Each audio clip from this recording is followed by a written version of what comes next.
One way we demonstrate our commitment is finishing the task, right? It's not just getting started, but getting to the end.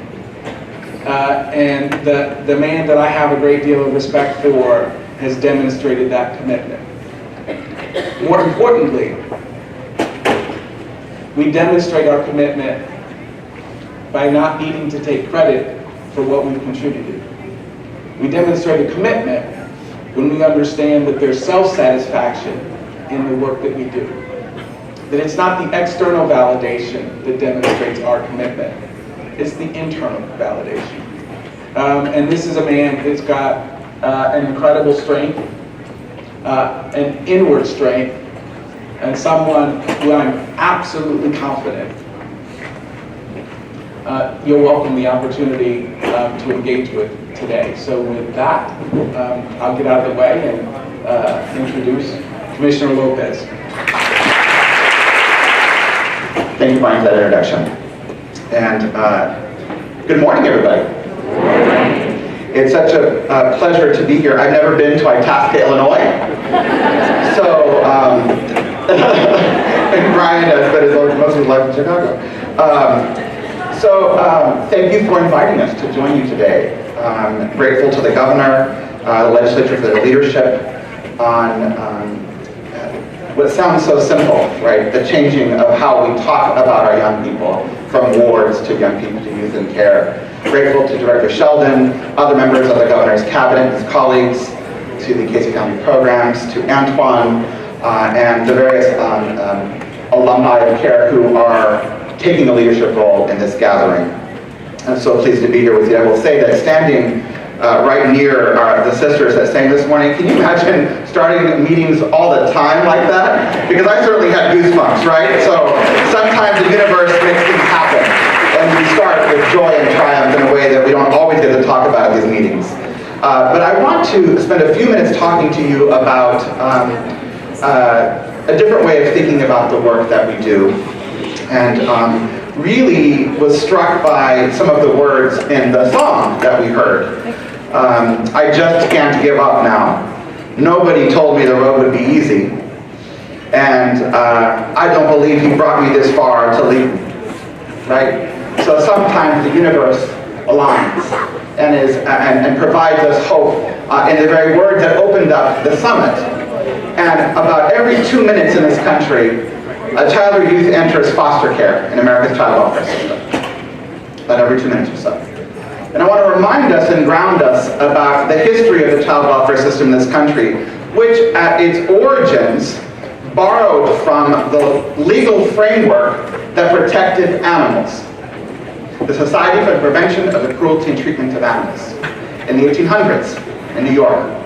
And the advocates of that time had to look to the lawyers and others that provided the framework to create the nation's first ever framework to protect children. And one can argue that there have been several eras of the way in which this country has grappled with child welfare.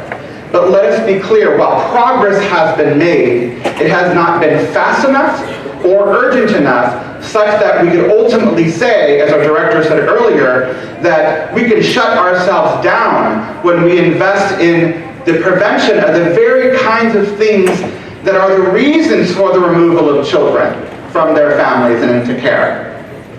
And let us remind ourselves that these issues are deeply interrelated and interconnected.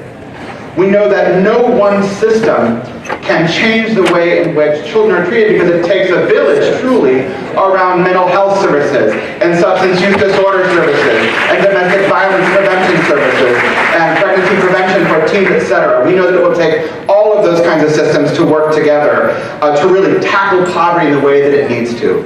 But let us be clear about what the data and the research tells us now.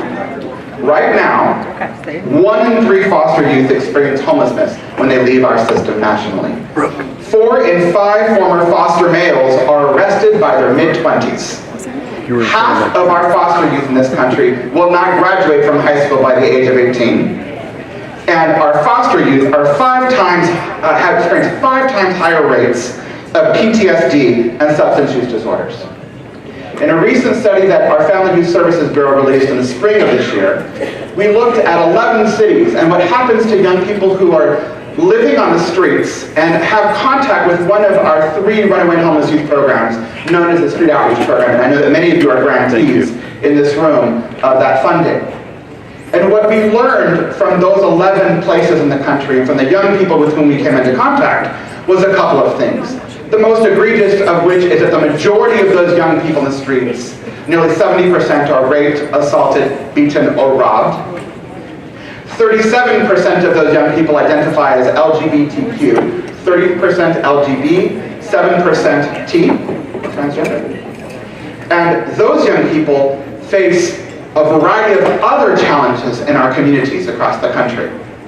We also learned that for the young people who were living on the streets and not here in a basic center program or some other transitional living program, that nearly half of them had some contact or experience with the child welfare system. What does that tell us about our existing system? This is not to blame or shame what we have, it is to squarely name the elephant in the room, which is that the system as we know it today does not work in the way it should, which is that the foster care system in this country, otherwise known as child welfare, should not be a pipeline to homelessness, or to unemployment, or to juvenile justice centers, or to prison. And we actually do know, based on the data and backed by scientific research, many of the kinds of things that we can do to break that pipeline and end it. We know that deeper investments in prevention, as grounded in the science and the literature, tells us that deep investments in prevention are worth our time and our financial investment. That when we invest in our children and families who are struggle, we can tackle the various co-occurrences that are the reasons we see in the Adoption and Foster Care Analysis Reporting System, or AFCARS, the very data that you all in this room helped collect with your former SACWA systems and soon-to-be new Comprehensive Child Welfare Information Systems. And by the way, in the context of trying to do firsts and modernizing, as Director Sheldon knows and my predecessor, former Commissioner Samuels knows, we hadn't had an update to the rules around SACWIS in 23 years. So I have 2 phones here, 2 iPhones. Not even the iPhone was invented 23 years ago. How are you, as people working in this system, supposed to use the tools of the 21st century to capture the stories, not just the data points, the stories of the young people and the families that we serve? We have to make sure we bring that kind of technology to bear in the child welfare system with a kind of urgency that is required of the children and families we serve. Because we know that children who struggle and the families who struggle with substance use disorders and mental health issues and domestic violence are things that are challenging but not intractable. There's ways in which we can connect much faster so that families get the help they need, that children and youth get the help they need, and that when they interact with the child protection system and CPS services across the country, that we understand more clearly what the consequences are if we don't act with urgency for our youth in care, and to treat them with the respect and dignity with which they were born. Because every single family who is served by our system, we oftentimes as a system shame and blame them and talk about their brokenness, about what is wrong in our families, versus lifting up the strengths that all of us have. The Antoines of the world, the Bryans, the Anitas, and the Georges, and the Rafaels don't get here because it was an easy path or a straight path, as we heard in that song. No one told us it was going to be easy. And we know that.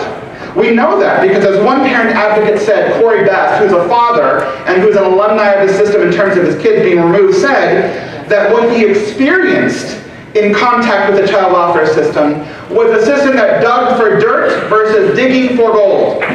What would it look like if all of us, across all of our systems, dug more often for gold in the children and families we serve, such that we think about the strengths and what happens when we invest in the prevention? That simple language changes. So what you're hearing from the governor and the director and your legislature about normalcy standards and the change from ward of the state to youth and care, these things matter because our young people and our families are not objects of research and fascination. but are people that have within themselves strengths that can be tapped into to actually heal our families in different ways. And we know this because we see it every day. We hear the extraordinary stories of people with grit, right, and determination who sometimes against phenomenal and unthinkable and unimaginable odds do extraordinary things that we don't think about or hear about in our child welfare system. Sometimes it's the heroic act of a single social worker. Sometimes it's a heroic act of a preacher or a priest or a minister or an after-school program or a mentor or a librarian. It's someone who has said, I see in you Stevie's strength. I see in you, April, the potential to do extraordinary things in your life because you are powerful and strong and beautiful as you are. How can I help you lead towards a different life? And those repositioning of our language matter not only in terms of what we have in law, but the way in which we set the course for the future of child welfare history. Because as we heard in a variety of our speakers this morning, we have to move from an era that is driven, funded by, and incentivized by a crisis, which says to states, counties, and tribes, once you remove the child, the federal government will reimburse you for that removal. What if we flip the script on that and said we will incentivize the investment in prevention for mental health services and substance use disorders and domestic violence and the variety of factors? That is possible. And there is a current piece of legislation called the Families First Prevention Services Act, currently being considered by the United States Senate. Whatever your party, whatever your thoughts about that particular piece of legislation, whoever wins the White House, put that aside for a second. Because at the core of that bill is a fundamental question about the way in which this country, our country, you, me, all of us, are going to incentivize the investment in families such that they don't have to be removed. Or if they are removed, that they are placed in the least restrictive, most family-like environment, grounded in science, such that we don't over-medicate our children with psychotropic medication. That's not a Democratic or Republican perspective. That is fact in our country right now. And when you think about those facts, when you think about normalcy, what does normalcy mean? The hardest job I have right now is to be the father of Adán and Mateo, my 8 and 10-year-olds. I did not get a playbook when I became a father. And I know that you all know, whether you are parents or aunties or ninas or somehow related to children, that it is a hard, hard thing to do. Because what is normal for one family is not normal for your family, or may not be normal for mine. How does one legislate love and normalcy, right? One cannot, because it is families who raise children, not systems, right? And with that said, you as the state of Illinois are taking extraordinary steps, not just in your language with the executive order as signed by your governor, but the recent legislation which received bipartisan and bicameral support in the state of Illinois, by you bringing to life and turning into action the words of your statewide leaders, because it's only you as gatekeepers of this system. You are the gatekeepers of this system. The way in which you talk with, interact with, treat our children and families rests in your hands, regardless of your title, regardless of your classification in your personnel system. You have extraordinary power to change this system. And how we treat young people so that they experience a normal life matters immensely. And let's talk about what normal means. A driver's license when you're 16 or 17 to get around town. The ability to play on a team after school, volleyball, football, lacrosse, whatever. The ability to sing in the choir, to play in the marching band. How hard is that? Why should that be the struggle for young people? And I would say to you that at the end of the day, if we spend enough time in this room together, there wouldn't be a single one of you at any of these tables or on this dais that either themselves hasn't experienced the challenges that I've talked about in data, either substance use, or domestic violence, or mental health, or any number, either yourself, your family, or your neighbors. I just do not believe that there's anyone in this room that hasn't had some contact with that. Sometimes privately, right? But it is these experiences that out our humanity and connect us. And we have to make sure that for the young people who are in care, and for the families who are there, that they are respected and are told that these are normal things that are going to happen. That every child has the ability to do this. And you get to do that now through Illinois in a very different way. Not just by federal statute or by state law, but by your example. and your leadership, not only at the statewide level, but at the national level. We know, because we hear all the time, that the 21st century has introduced us to a rapid pace of change in a variety of sectors. Silicon Valley, the heart, if you will, of technology, talks about human-centered design in our phones. These phones, which we now use non-stop, to check movie times, the weather, to check in early for flights, to use for dating, or sometimes, as my kids like to talk about, finding the newest fart app. This is my reality, right? Why that matters is that we have come as a country to expect that we will transfer money in an instant, that we will get updates on our flights, as I did 2 nights ago, arriving from Boston to Chicago, and the gate at which I was going to, the baggage claim gate was going to receive my baggage, popped up on the screen, that I could, with my fingers, move through the in-flight magazine, and then I could look from the cockpit side to the left and the right. Why is it that we have come to expect that kind of innovation with that kind of speed and urgency in all the other sectors, but not ours? Such that we cannot have the information as social workers want to, so that we're not filling out paperwork, as by the way, we know you all do regularly, and not doing the act of social work, which is to invest deeply in the life of a young person and their family. Yes, we can do this differently. And the kind of tech innovation that we speak of can be guided by human-centered design, as we heard about, lifted up, slightly different words, by your governor and by the director. Engaging 750 people across the state of Illinois. 5 forums. Refining the draft and strategic plan. That's called rapid prototyping in other sectors. It's called bringing to bear the fruits of other sectors such that we can employ them here. You can't simply plump private sector issues and plump them into child welfare, but we can learn from and lift up the things that work so that we can test them out here, so that we can learn and fail faster, such that it doesn't take 23 years to think about the way in which technology will change to capture data in our systems that are reported nationally. Yes, we can do this because kids and families deserve the best. The most up-to-date technology and the most up-to-date ways in which we can serve them, and to integrate our services. We can get past what is oftentimes the privacy arguments that are grounded in respect for the user, such that they can get connected to services. Show me a family who's struggling on multiple issues, who wants to take the bus across town multiple times to multiple of your agencies to fill out the same form over and over and over. I have yet to meet a family who does that. And let me speak from a personal perspective, which is, at the end of the day, the normalcy standards which you are helping lead in the country, the issues around use of technology, these pieces that you're trying to struggle with, not only at this summit, but as you leave this summit, are about how we live our lives. And I get to stand before you as an appointee of President Obama, confirmed by the United States Senate as the first of my family to graduate from high school, the first to graduate from college, the first to graduate from graduate school, the first to work for the White House, and the first to work for the President of the United States. From a family that struggled. Not only am I a survivor of the system, but I'm a former client of Health and Human Services Agency, the very system in which I work and help lead. And the fact is that I shouldn't be an outlier, and neither should Antoine or Brian or April. We should make sure that when a child comes into foster care, that it's a golden ticket.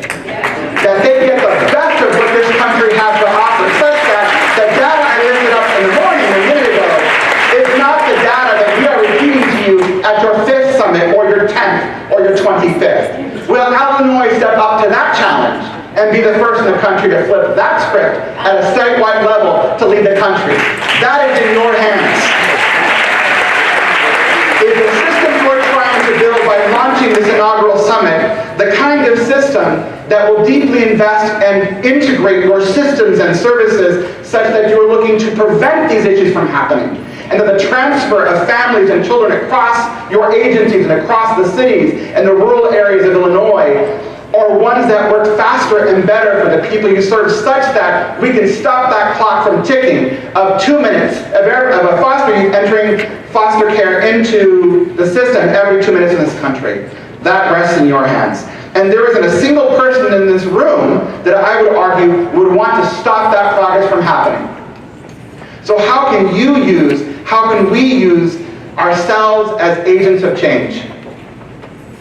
that regardless of our role or our title, that we actually can bring to bear the best we have to offer individually, the best we have to offer on behalf of our families, and the best we have to offer in terms of our families and our communities to be bold and courageous and to take action. To translate that strategic plan of which Director Sheldon spoke and implement it and execute with the kind of discipline and focus that you have never experienced before. What would that look like for Illinois? What would that look like for the children and families in the system? What would that look like for the country? Those hosting and participating in this summit have a very real opportunity. There is no doubt you will leave here inspired, sometimes by the singers, sometimes by your in-hall conversations. But the question will be, who will step up and for how long? And I heard Antoine say something that I think you caught that. He said Director Sheldon is the 7th director in 5 years. So there's a good 9th, oh Lord, I don't know, well, either way. And I've learned something in my career, going between the public sector and the social sector, which is there's a thing called a B team, right? Which says, I'll be here when you get and I'll be here when you leave. And you know exactly what I'm talking about, right? We do. That often translates into a culture and environment that says no, no, no, no. And what we have to get our system to do is, unless you're being asked to do something unethical or illegal, to ask yourself, how might we get to a yes, not for a director, but for the people we serve? How do we get to a yes we can for them? And to step out of ourselves for a moment, because you have been the survivors of 9 directors, 9 styles, 9 cultures. We have to name that elephant in the room too. Because as gatekeepers of the system, you have a phenomenal amount of power and control over the success or not of what you're talking about today. So let's be clear. We all have a role to play. And we have a role to play in the commitment to not only changing the system, but to imagine a new one. So that the kids and the children and youth in care, of which we're talking, are part of a golden ticket system that says to them, you were born extraordinary and powerful and beautiful. And our job is to help you surface that beauty and that power. And at the end of the day, I'd be remiss if I didn't quote my boss, or our big boss, President Obama, a Chicagoan. And I'm always inspired by him and his family. It has been an extraordinary honor to serve him. And in not only this role, but in this administration, this moment in time in history. And there are 1,000 things that inspire me about him and the First Lady and his family. But I was struck by some words that he shared at commencement, Howard University's commencement a couple of months ago, that I think is really relevant to you and to us and to our work. Which is that, as I talked about, right, the B teams and the no's, etc., we all play these roles. We have all done this. Not a single one of us can claim innocence, right? But the question is that when we are faced with the cynicism of, no, you can't do that, no, we can't get Illinois to a new place, what might we lean to inspire us to keep on going when we feel we can't just take on one more reform? What might we go to drive the kind of change, again, not for any one person, but for the people we serve in a very different way? And he said to the graduates, quote, and when your journey seems too hard, and when you run into a chorus of cynics who tell you that you're being foolish to keep believing, or that you can't do something, or that you should just give up, or you should just settle, you might say to yourself a little phrase that I found handy this last 8 years. Yes, we can. Thank you so much for your time.